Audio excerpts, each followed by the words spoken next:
ఎత్తు ఎక్కువగా ఉన్నట్టయితే శివలింగ పరిమాణానికి సరిపోయినంతటి అర్చన అభిషేకాన్ని చేయాలి. అది కష్టసాధ్యమైనటువంటి అంశం.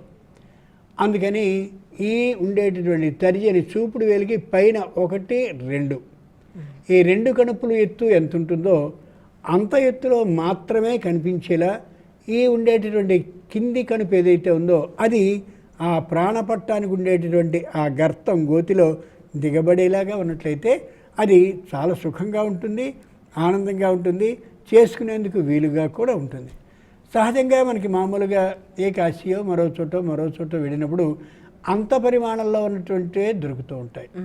ఇక లావు గురించి ఆలోచించినట్లయితే మన ఇంట్లో ప్రాణపట్టం ఎంతైతే ఉందో దానికి సరిపోయేటటువంటి లావు కంటే ఎక్కువ కాకుండా ఉండేలా చూసుకోవాలి. అంతకంటే ఎక్కువైనట్లయితే ఈ గర్తం అంటే గోతిలో అది పట్టదు, పైగా ఎత్తుగా కనిపిస్తూ అలా అర్చన చేసేటప్పుడు పువ్వుల్ని పొరపాటున వేస్తున్నప్పుడు ఏ వేలైనా తగిలితే పడిపోయే విధంగా ఉంటుంది.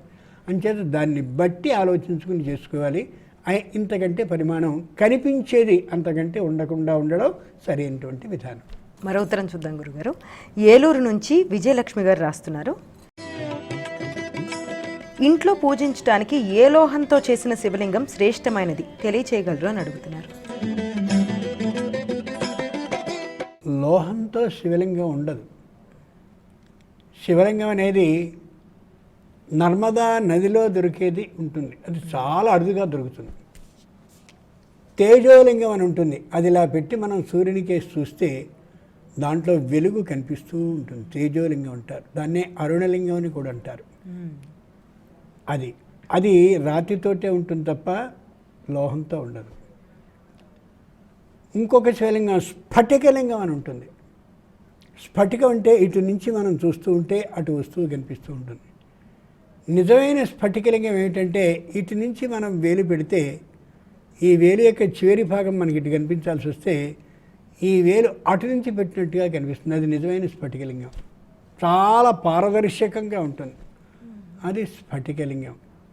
అంతేకాని లోహంతో శివలింగాన్ని చేసి అర్చన అభిషేకాలు చేయడం అనేది సరికాదు. మామూలుగా చాలామంది ఏవో రాగివో మరోటో పెడుతుంటారు, వాటితో చేయడం సరైనటువంటి విధానం కాదు. ఏది దొరకనటువంటి సందర్భంలో ఇంటికి ఉండేటటువంటి ఎవరు తొక్కనటువంటి నైరుతి భాగంలో అంటే దక్షిణానికి పశ్చిమానికి మధ్యలో ఉండే మూల ఏదైతే ఉందో అక్కడ ఉండేటటువంటి ఎవరు తొక్కనటువంటిదైతే మాత్రమే అక్కడ ఉండేటటువంటి నేల మట్టిని కాస్త తీసుకుని దాన్ని ఆవు పాలతో శుభ్రాన్ని చేసినటువంటి దాన్ని ఇలా చేసి శివలింగంగా పెట్టి అర్చన అభిషేకం చేయడం అనేది చాలా సరైనటువంటి పని. దాన్ని